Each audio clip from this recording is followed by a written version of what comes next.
does that juggler show up everywhere you go in London, say? Or is there like a different juggler with different hair across the street? It's like, boy, these people really get around.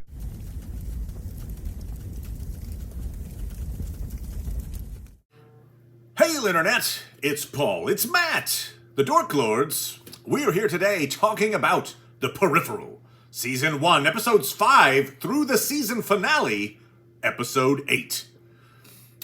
Just to remind everyone where we're starting from. So, Episode 4 ended with the reveal of the jackpot.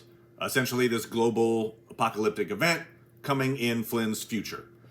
Episode 5 begins with a flashback to 1 year before Alita's disappearance. She shows up at the Research Institute, convinces her former love interest, Dr. Hogarth, the one who gets stung to death horribly by bees, to show her what the RI is up to. Turns out, the RI has created a stub, Flynn's stub, to run experiments, including how to make a more effective military through these haptics, a la Burton's unit, and essentially how to control people's minds. Yeah. And you also see that Alita has a sense of humor, and that she tells the woman who will eventually be killed, I would kill for your eyes. Yeah, great point. Oh. So that shows you that Alita is starting to plot a way to steal that information to take down the RI. That's kind of where we start there with episode 5. And I'll do my best to explain the complicated ending in a second, but first, Paul. Yes? What'd you think of the final 4 episodes of The Peripheral?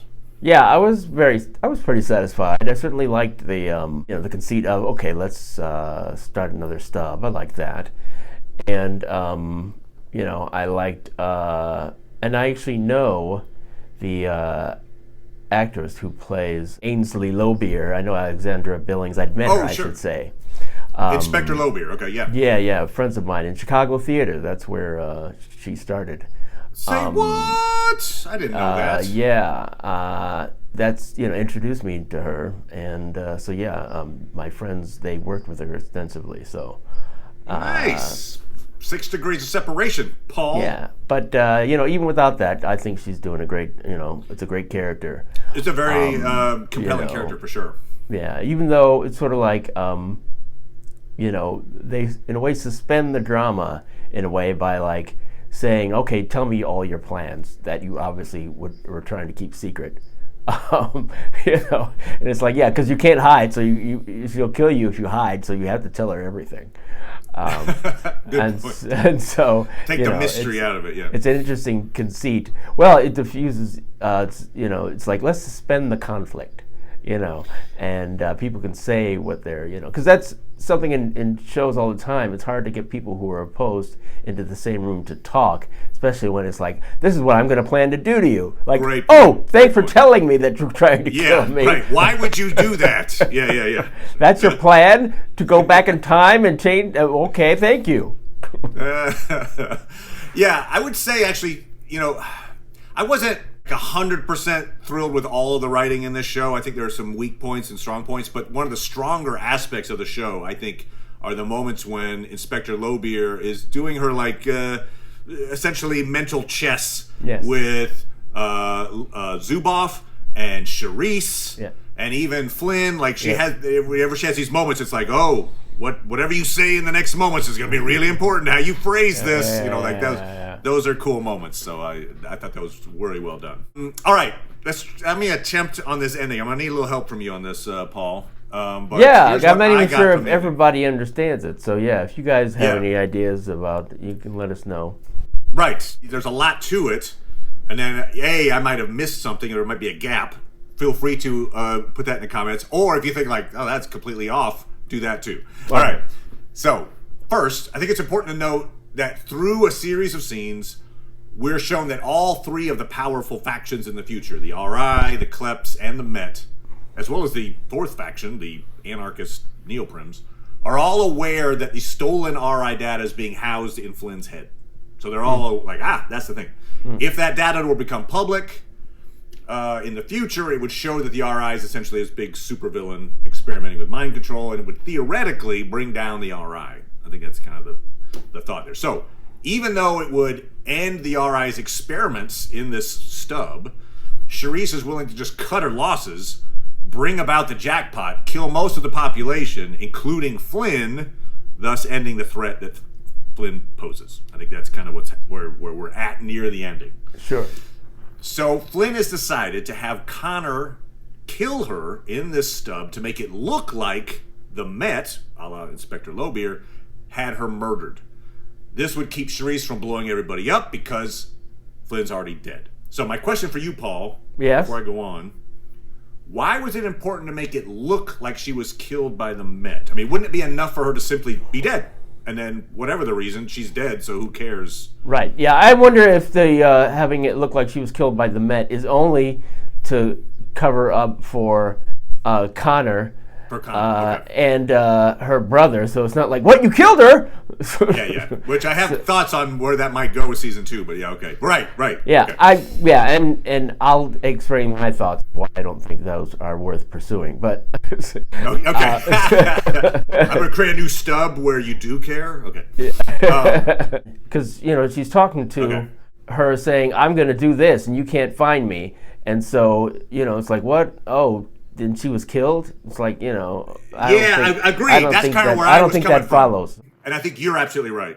I was thinking from the standpoint of she's trying to fool Charisse for some reason, but she's not. I see what you're saying. She's trying to fool Burton. Yeah. Essentially. Okay. Well, and the cops, the deputy, whatever. Okay. Yeah. Okay. So before she dies, Flynn, with Lobeer's help, creates what I'm calling a stub of a stub. So she's a stub within this stub that she's already in. Mm-hmm. She's branching off, but as she's doing it, she destroys the coordinates so no one can track her there, particularly Charisse. Right. So this stub of a stub has to branch off in the recent past, like hours or days before her current present, as we'll call it. She then gets killed in the original stub, which ends her existence, her complete existence there. So now she only exists in terms of, from the show standpoint, in this stub of a stub. Yeah? I think so. Right. Some point after she made the plan, I think. Right. It would probably be because otherwise she didn't need a lot of filling in. I think she'd still need a little filling in, maybe from Lobeer, but if she took it back like a year, she'd be like, I don't know what's going on. What do you? What? You mean there's a mind thing, and I can go in the future? You have to tell her all that again. Yeah, although I feel like I've seen people on YouTube who imagine that Flynn might be radically different. Okay. So maybe we're wrong. Maybe, who knows though. I hope that they're not. I hope that we're right. I wouldn't want to see like some radically different, it wouldn't make sense to me. You feel like you're backing the story up and then having to come back forward again to where she already was. You're like, come on, we already. In a way, sort of like Westworld, where it's like, how do we get back to that park? Yeah. And then the way that they seem to be going back is, okay, now we're back at the park where everything's the same except it's different. Yeah, right. It's like, wait, what was the point of all that? Yeah. So, and I would say that the last scene that we see of her, where she does leap forward in time from the stub of a stub, and she's sitting at a table with Lobeer. Yeah. I think it suggests, we don't see her say anything, but the look on her face, she's not like, what? I mean, she looks like she's engaged. Lobeer's like, let's get started. And it's not like, what the hell are you talking about? So I feel like she's got some knowledge on what the plan was. Sure. Even in that moment. But yeah, she won't have experienced anything during whatever that time gap is. Yeah. If it's minutes, if it's hours. I guess most importantly, getting shot. Yeah. She won't be experienced.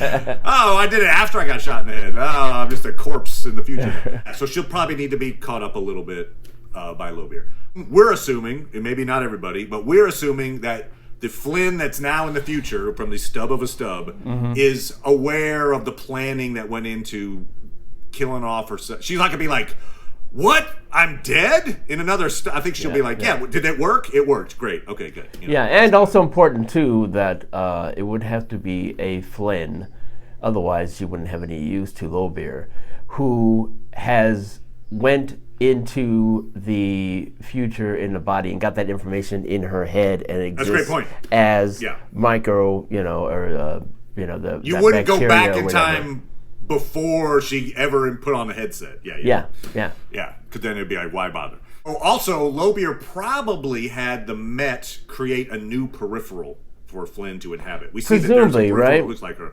Because otherwise, Yeah. if she was jumping back into the peripheral designed by the Kleps, I think they'd be able to track her. She'd probably be in the Klep compound. Like it would be a bad idea. Right. So, yeah. We and heard one Lobier mentioned she could do that. So Right, and in terms of how it goes this in the next season, Lev was still given directive to kill everyone involved. Now, right. So that's the very last post-credit he's scene. not involved, presumably, in the creation of a new stub. So I'm wondering. I would assume that he would have as difficult a time as tracking where Flynn is as Charisse, but.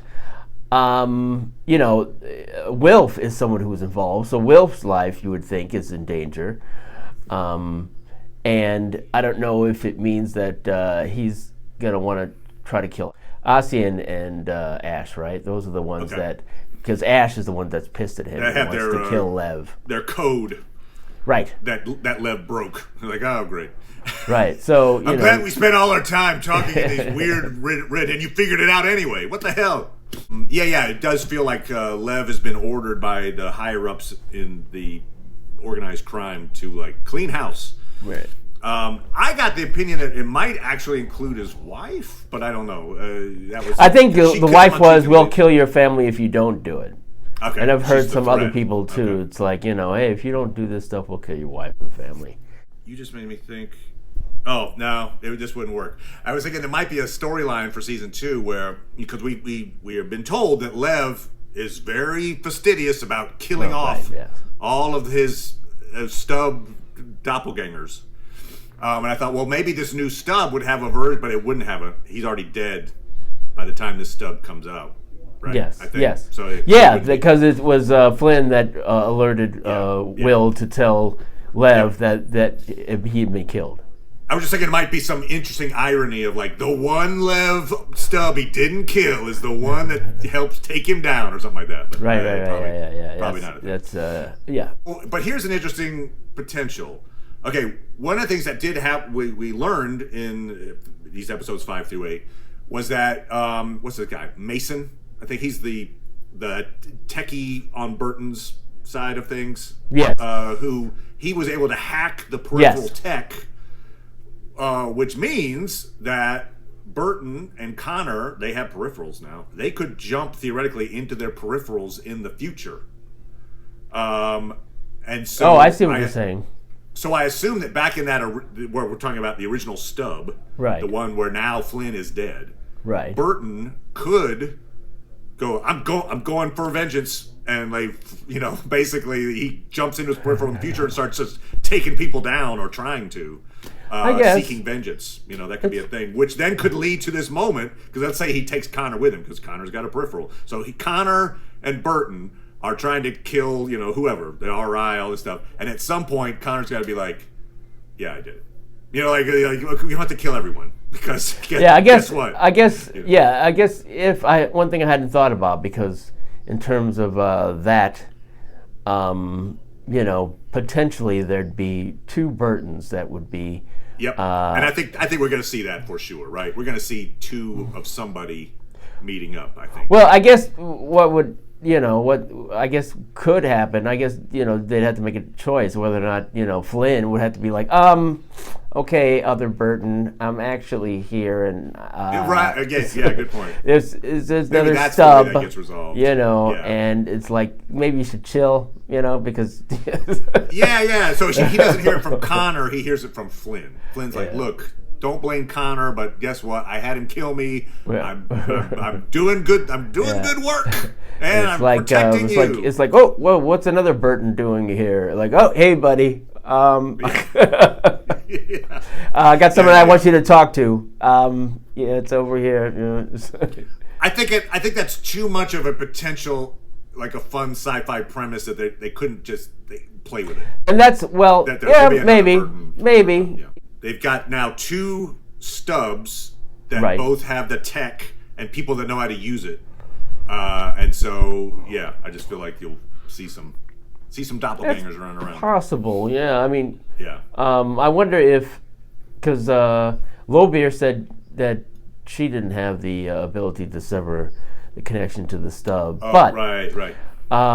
you know, does nobody have that ability? You know, does Lev not have that ability? It suggests that somebody does, right? Well, maybe. I mean, it's not even actually the Klept, right, that created that stub. It's probably the RI that did that. Yeah, I think that's So true. they're the ones who probably have that ability. That could be a reason why she might still want to bring about the jackpot, because it's like, okay, I'm still annoyed with these people.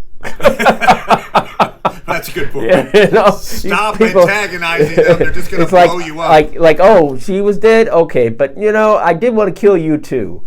Yeah, this Burton guy keeps showing up and trying to kill everybody. Yeah, Jackpot. Yep. Now, I will say, Flynn asking Connor to shoot her and make it look like a hit is a big ask. And I would say an unfair one, really. I mean... Well, I mean, I don't know if you thought about the irony of, you know, Connor saying, you know, if he had to do it all over again, he'd shoot that damn dog.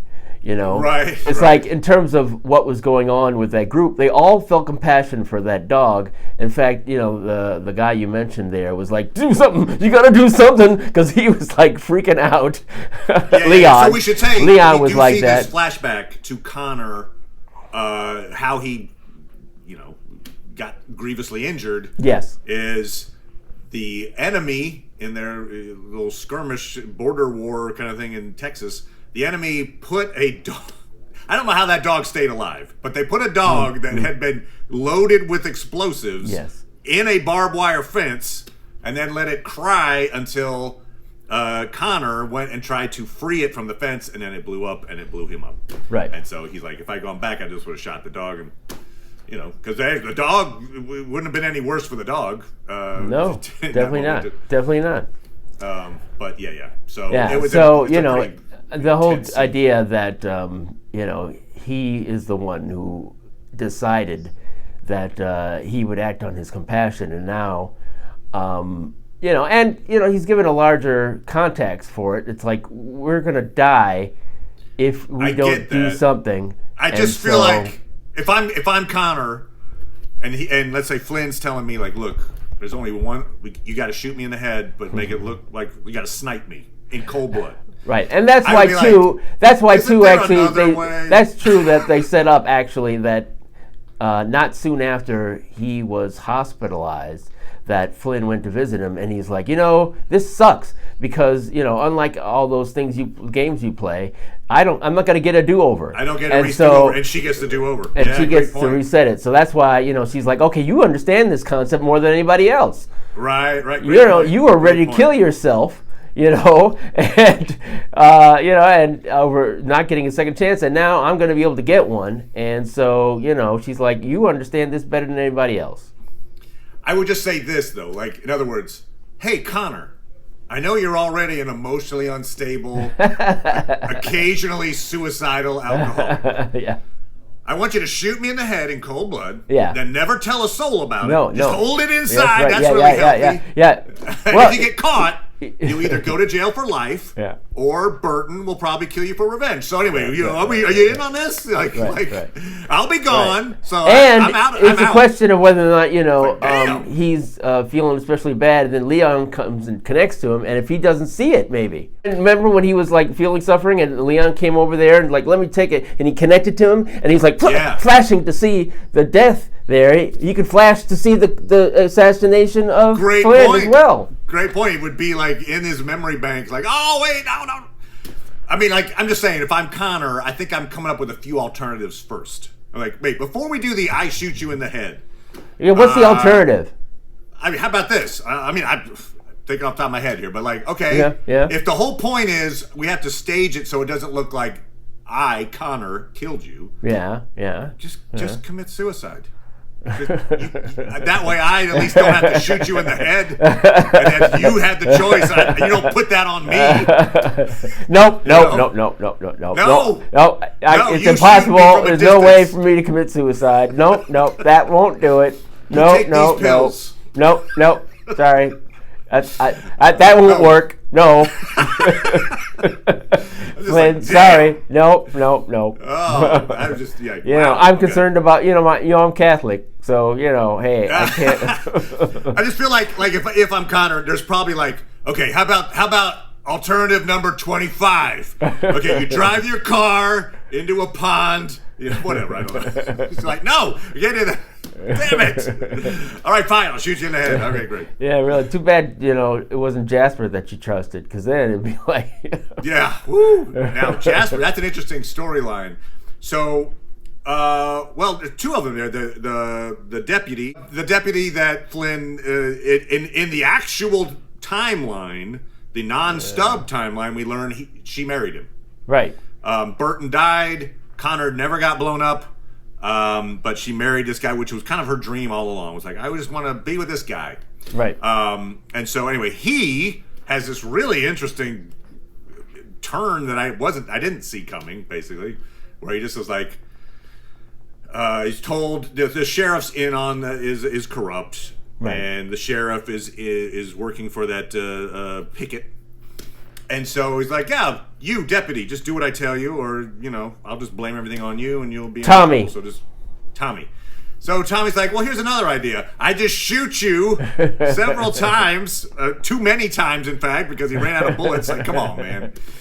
But, and then I attempt to kill Pickett. Pickett didn't die, and I assume that means he's not dead. I mean, it'd be like, he has a 10% chance of living. Okay, he's alive. I mean, like in any story, like, okay, he lived. But maybe, although, I've heard other people feeling like maybe the reason why he's not dead yet is only in that there's a transition to when Jasper takes over or whatever. So I mean, it certainly is. The implication is that Jasper's going to take over the organization, but it also could just be Pickett is so wounded and he's just lying in a bed for forever that he can't really run things, in a coma or whatever. But at some point, I feel like he maybe comes back. But yeah, so Jasper does this Tommy and Jasper do these really dramatic things. They're like life-altering moments. Yes. And so for Jasper, it's, I'm going to park my passed out drunk, I would call them friends, acquaintances, on the train tracks, let them get hit, and now they're out of the picture. And so anybody who had a claim to running Pickett's organization is dead or in a coma or whatever, other than Jasper. And so we're going to see the rise of gangster Jasper. It's an interesting turn. I didn't see that coming. Either. And it was interesting the way it played out. Right? He does the thing, and then he's talking to his wife, and he's like, remember when you said that my mercy was getting in my way or something? She's like, I was just saying that, because I thought you were getting picked on. Yeah. And he's like, wait, why didn't you tell me that before? I got a train on the tracks. Oh, shit. I'll call you back. Yeah, exactly. Why were you calling? Nothing. Just remember that thing. That's all. No reason. See when I get home. Don't mind the blood. Right.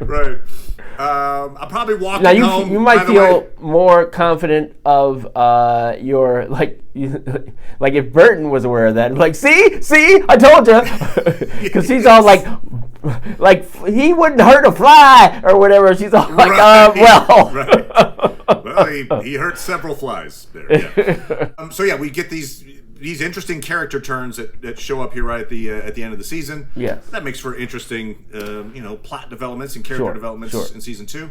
This is just a point that I thought during this entire second half of the season. We are introduced to Bob. Bob is an assassin. He's like an old Irish assassin, killed a bunch of people. We see him kill a bunch of people. And he's been hired to go take out Flynn from the future. Yes. And as part of his assassin tools, he's given this futuristic gun that the doodad, as Tommy calls it. Yes. It's arguably worse than a standard pistol. The future has figured out how to perfect robots, how to communicate with people in the past, but I feel like gun tech leveled off like in the 2020. I don't know, because it's like, a lot of people get shot with this gun throughout the first season. Very few people die from it, including Pickett, for instance. It hurts. I grant you that. It hurt. It doesn't feel good, apparently. Oh, ow, you whatever. I collapsed a lung. But it's not particularly lethal. It's not a precision weapon by any means. It always breaks out windows and whatever. Breaks your door. The range is terrible. I would say you have to be within maybe 10 feet or so of your target to hit it. And you practically have to be close enough to punch someone with your own hand to make 10 this feet? thing work. What, how many feet? 20, 10 30? feet, you can't punch somebody 10 feet away. Well, you can't punch somebody. Well, if you're 10 feet No, you're closing the distance. Okay. No, when I'm 10 feet away, I can throw my fist out with a boing. Okay, no. I'm just saying, So one thing that it has over, guns is, like, you probably don't have to put clips in it. Maybe it needs to be charged. Maybe it's got like an infinite charges. That could be a thing. Or at least hours and hours of It also does give you a chance to get away because it has to warm up, and it tells you it's warming up. It's like boing, boing. It takes a minute. Literally a minute of time. But if you were like a few feet away, and if you were like 4 feet away, and then you went 4 other feet, that'd be 8 feet. You could still get hit. But I'm just saying, you have got to get that close. Like with a pistol, if you're like, here, Bob, here's a pistol with a scope on it. Go kill Flynn. He could shoot her from like 50 yards away. As opposed to, all right, you got to be 5 feet away, and it probably is going to hurt her, but then she'll still be around. She can talk about it. And you're like, man, come on now. Anyway, I was expecting better gun tech from our future overlords. Yeah. Anyway, just a thing. The doodad. Yes, the doodad. Not everything is awesome in the future. That's my point. Okay. Well, it's like, the future is not as good as it appears. Everybody's like doing their little finger thing, and it's like, oh, there's nobody on the street. This seems like it's, so, any guns that you saw in the future, maybe if you did your little finger thing, the guns would be gone. It's like, oh, no, so all we can do in the future is this. That's all we can do. That's all we can do. No, that bit where they were, I think it was Flynn and Wilfred, are talking, and he's like, oh yeah, these people on the streets they're not actually there. And she does a little thing, and they all disappear. And I'm like, somebody like designed a juggler. They're like, you know what? I think a juggler makes you feel like you're at home here. So let's just put a juggler on the street. He's always there. I don't know. Is that like, does that juggler show up everywhere you go in London, say? Or is there like a different juggler with different hair across the street? It's like, boy, these people really get around. Yeah, right. And there's some guy that's in RI who's like, yeah, that juggler was me. I did the juggler. We're reminded how few people there are, again, in the future. Yes. You even fewer than you thought, which didn't seem like there were a lot to begin with. But then when they go, oh yeah, these people aren't here either. You're like, oh crap. All right. They go to that field where the neoprims are hanging out, and it's like, because we learned that Wilfred's memories were affected. These implants they put in people. Yes. Through their tech, they can like dampen their memories of these events. So one of the things that Elite is trying to do is have Wilfred remember what actually happened when they were in the camps. Well, she doesn't try to get him to remember. She states that there's stuff he doesn't remember, and that she got her memories back. And it's interesting too that part of the reason why he's like that is because of the implant that allows him to live. And Elite is not dead yet. Avoid disease and stuff. Yeah, and so Elite is not dead yet. And apparently that will be the means by which the RI is able to control people. Right. So maybe that's a myth. Maybe it's like you don't actually die if you don't have the implant. They're just like, they tell you that so you get the implant. Right. Oh yeah, no, you die terribly. I don't know, maybe. Yeah. Could be. Who knows? We don't know yet. Right. So yeah, maybe they'll discover that in the next season. So yeah, it's a good show. I enjoyed it. I wouldn't put it again in the top tier of our shows from the last year, but I would put it maybe just below that in the second tier, watchable for sure. It's fun sci-fi. Much like the first 4 episodes, this thing took turns that I did not expect. I didn't expect Jasper to put his friends on the train tracks. I didn't expect Deputy Tommy to empty his clip into the sheriff. So they and I didn't expect Connor to be shooting Flynn. So they took some turns that I was like, all right, well played, show. I think I might place it a little higher than you. Okay. I mean, I will agree that the whole fight as a plot point thing is perhaps overdone.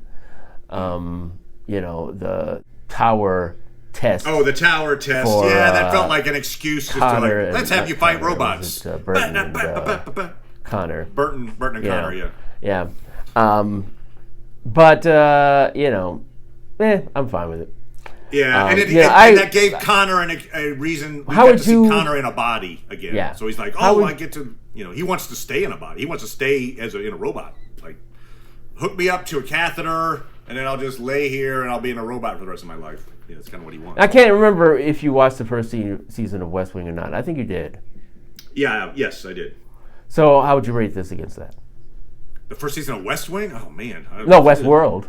Oh, okay. I was like, because I know you're a fan of West Wing, so I'm like, I am. Sure. I don't know where this is going. But you remember on West Wing when they were in an alternate future? Okay. I liked the first season of Westworld better, just because that was my favorite season of Westworld, for one thing. Yeah. And Anthony Hopkins was like, dynamite. Yeah, well, you can argue that that's the best season of Westworld. Yeah. Yeah. So but it's the first season, so they're establishing everything. So yeah, I don't know. It's possible that we had as many twists in the first season of Westworld as we do in this. I see what you're saying. Right, because we had, the Arnold Bernard. Arnold reveal. is a robot, right? Yeah. And then we're gonna kill Anthony Hopkins, which is not as dramatic, say, as the death in the first season of Game of Thrones, but it's close. It was also the reveal of which time frame that we were in. Right, exactly. Like, yeah. That's from this time frame. Yeah, you're that's right. From that time frame. Yeah, so maybe there are about as many twists in that one. Okay. But it's gotten. I don't mean to say that I didn't like the show. I did enjoy the show quite a bit. I'm just I think I liked Severance better. I think I liked Star Trek: Strange New Worlds a little better. I think I liked House of the Dragon a little better. I think I liked The Sandman a little better. But we're doing shows that we like, so that's going to happen. So yeah. But yeah, I enjoyed it quite a bit. So recommendation from me, and I'm looking forward to season 2. All right. Yeah, me too. All right, everybody. Thanks so much. We're going to be back. We're going to be talking about the Lazarus Project coming up soon. So come on back for that. Thank you as always, Paul. Appreciate it, good sir. No problem. And we'll talk to everybody next time. Bye. Bye.